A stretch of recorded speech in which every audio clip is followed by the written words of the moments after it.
जन अधिकार पार्टी के प्रदेश अध्यक्ष के नेतृत्व में जे फारूक खान के आवासीय कार्यालय में फिलिस्तीन और इजराइल में छिड़ी जंग को लेकर एक प्रेस कॉन्फ्रेंस का आयोजन किया गया, जिसमें गुलाम मुर्तजा आलम ने कहा कि युद्ध चाहे किसी भी मुल्क में हो, युद्ध से केवल नुकसान ही होता है। युद्ध में बच्चे, बूढ़े, औरतें, नौजवान, ये सारे निर्दोष लोग मारे जाते हैं। ऐसे में विश्व के तमाम देशों से निवेदन किया गया और खास तौर से भारत सरकार से निवेदन किया गया है कि मानवता को देखते हुए इजराइल और फिलिस्तीन के जंग को जल्द से जल्द रोका जाए। उन्होंने भारत के प्रधानमंत्री से भी युद्ध रोकने की मांग की है। आज जो है बताया जाए किस मामले को लेकर आप प्रेस वार्ता कर रहे हैं?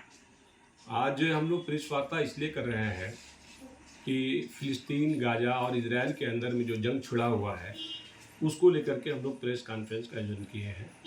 और ये जंग जो है लगभग 10 से 12 दिन हो गया है। इसमें हज़ारों लोगों की जानें जा चुकी है। बच्चे, बच्चियां, बूढ़े, ये सारे लोग मारे जा चुके हैं। हम लोग चाहते हैं, क्योंकि हमारी भारतीय संस्कृति रही है मानव जाति का नरसंहार नहीं हो, ये हमारी भारतीय संस्कृति रही है। हम भारतीय होने के नाते विश्व में अमन और चैन चाहते हैं, विश्व में शांति चाहते हैं। और जिस तरह से गाजा में और इजराइल में जो जंग छिड़ा हुआ है, इससे निर्दोष लोग भी मारे जा रहे हैं। इसलिए हम चाहते हैं कि वहाँ शांति बहाल हो, अमन और चैन का जो है माहौल बने और युद्ध विराम हो।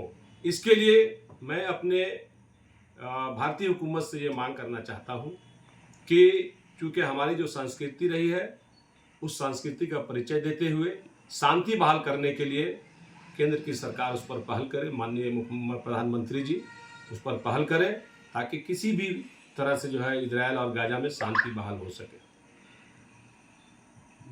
कई देश जो है इजराइल का साथ दे रहे हैं और कई देश जो है हमास को भी समर्थन कर रहे हैं, लेकिन खुला समर्थन नहीं कर रहे हैं। ऐसे में युद्ध रुकेंगे या युद्ध बढ़ेंगे? देखिए, ये तो स्पष्ट है कि जो वर्ल्ड नीति है उस नीति के तहत जो है कुछ लोग जो है इजराइल को समर्थन कर रहे हैं और कुछ लोग जो है हमास और फिलिस्तीन को समर्थन कर रहे हैं। लेकिन मैं यही चाहता हूं और देश के अमन पसंद लोग यही चाहते हैं कि किसी भी प्रकार मुल्क के या पूरे दुनिया में किसी भी मुल्क में इस तरह का मानव नरसंहार युद्ध के नाम पर नहीं हो। ये कहीं से भी न्याय संगत नहीं है। और जो आपने अभी प्रश्न किया मुझसे कि कई देश जो है फिलिस्तीन को भी समर्थन कर रहे हैं और कई देश जो है इजराइल को भी समर्थन कर रहे हैं, तो ये लोग केवल और केवल जो है आग में घी डालने का काम कर रहे हैं। समर्थन इसको नहीं कहते हैं। और अगर कुछ लोग जो है या कुछ कंट्री फिलिस्तीन को समर्थन कर रहा है, हमास को समर्थन कर रहा है और कुछ लोग जो है इजराइल को समर्थन कर रहा है, कुछ कंट्री इजराइल को समर्थन कर रहा है, तो समर्थन का मतलब ये नहीं है कि किसी की हत्या आप करवा दीजिए युद्ध के माने नाम पर। समर्थन का मतलब ये है कि वहाँ शांति बहाल करवाइए। और देश में दुनिया में बहुत शक्तिशाली मुल्कें हैं। मैं उस मुल्क के नुमाइंदों से और उस मुल्क को रिप्रेजेंट करने वाले नुमाइंदों से यह कहना चाहूँगा कि समर्थन का मतलब ये नहीं होता है कि आप जो है नरसंहार पर नरसंहार करवाते रहिए और समर्थन अपना देने का जो है आश्वासन देते रहिए। आप शांति बहाल करवाइए। आपके पहल से अगर शांति बहाल हो जाता है तो छोटे छोटे मासूम बच्चे और बूढ़ों का जो जान जा रहा है, इससे तो बचाया जा सकता है लोगों को। यही मानवता धर्म है, यही इंसानियत का धर्म है। इससे बड़ा धर्म कोई नहीं है। बोलिए। जी, मैं साथ में ये भी कहना चाह रहा हूँ कि जब भी फिलिस्तीन और इजराइल का जंग हुआ है, हमारे भारतीय परंपरा जो रही है हमेशा से फिलिस्तीन के साथ रहे हैं। और माननीय पूर्व प्रधानमंत्री पंडित जवाहरलाल नेहरू जी, माननीय पूर्व प्रधानमंत्री इंदिरा गांधी जी और माननीय पूर्व प्रधानमंत्री अटल बिहारी वाजपेयी जी, इन सारे हुकूमतों में, इन सारे हुकूमत के दौर में जब भी फिलिस्तीन और इजराइल में जंग हुआ है, हमारी भारतीय जो है फॉरेन पॉलिसी रही है फिलिस्तीन के साथ। मैं आज भी चाहता हूं कि माननीय प्रधानमंत्री जो है दबे कुचले की आवाज बने और जिस पर शोषण किया जा रहा है, इजराइल अपना जो है हिटलर रवैया जो है फिलिस्तीन और हमास पर जो कर रहा है, मैं इसको जो है मानवता से विहीन करार, मैंने उसका जो है कार्य विहीन करार देता हूं। और मैं देश के प्रधानमंत्री से मांग करता हूं कि देश की जो परंपरा है, पूर्व की जो परंपरा है, उसको बचाए रखने में और उसको बचाते हुए पुनः जो है इजराइल पर दबाव बनाए और फिलिस्तीन के साथ अगर खड़े होते हैं तो यकीनन आप मजलूम और मजलूमों के साथ खड़े हो रहे हैं। इससे जो है देश में एक बड़ा मैसेज जाएगा कि भारत जिस संस्कृति के लिए जाना जाता है, जिस शांति बहाल के लिए भारत जाना जाता है, आज हमारे प्रधानमंत्री जी वही चीज़ का जो है पहल कर रहे हैं और उसी चीज़ पर जो है कदम बढ़ाने के लिए आगे बढ़ चुके हैं।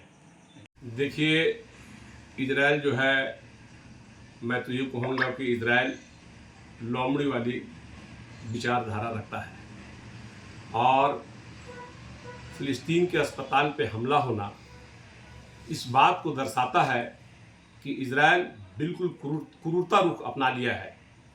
जो उसको कह लें कि उससे बड़ा आतंकवाद कोई नहीं हो सकता है, उससे बड़ा दहशतगर्द कोई नहीं हो सकता है कि एक अस्पताल में जहां मरीजों का, जख्मियों का, घायलों का इलाज होता है, उस अस्पताल में हमला करके लोगों को मार देने के नियत से हमला करना ये निंदनीय है। मैं भारतीय नागरिक होने के नाते और जन अधिकार पार्टी का झारखंड प्रदेश अध्यक्ष होने के नाते मैं इसका घोर निंदा करता हूं, कड़े शब्दों में निंदा करता हूं और मैं अपनी देश की हुकूमत से मांग करता हूं कि माननीय यशस्वी प्रधानमंत्री जी, आप पूरे विश्व में जाने जाते हैं, विश्व में जो है शांति का पैगाम देने के लिए जाने जाते हैं और यही हमारा संस्कृति रहा है। मैं उनसे, पूरे भारतवासियों के तरफ से उनसे मांग करता हूं कि इजराइल और फिलिस्तीन में शांति बहाल हो, इसके लिए आपका जो है पहल होना चाहिए। ये हम तमाम भारतीयों का मांग है। अपना परिचय दे दीजिए। जी, मेरा नाम गुलाम मुर्तजा आलम हुआ, मैं जन अधिकार पार्टी का झारखंड प्रदेश अध्यक्ष हूँ। देवों के देव महादेव आए हैं आपके शहर धनबाद में। 99 बिल्डर्स पेश करते हैं द कैलाशा, पारा ज्योतिर्लिंग मंदिर, बाल गणेश पार्क, नंदी चौक, आदि योगी मेडिटेशन सेंटर, क्लब हाउस और स्विमिंग पूल के साथ आनंद लीजिए मॉडर्न लिविंग का। The Kailasa, experience the spiritual aura. अब तो प्रभु जी प्योर फूड आ गया है धनबाद में। मिठाई, नमकीन, चाट, साउथ इंडियन, चाइनीज से लेकर सात्विक भोजन तक सब मिलेगा। प्रभु जी प्योर फूड, चलो कुछ प्योर खाते हैं। प्रभु जी प्योर फूड अब आ गया है मेमको मोड़ धनबाद में।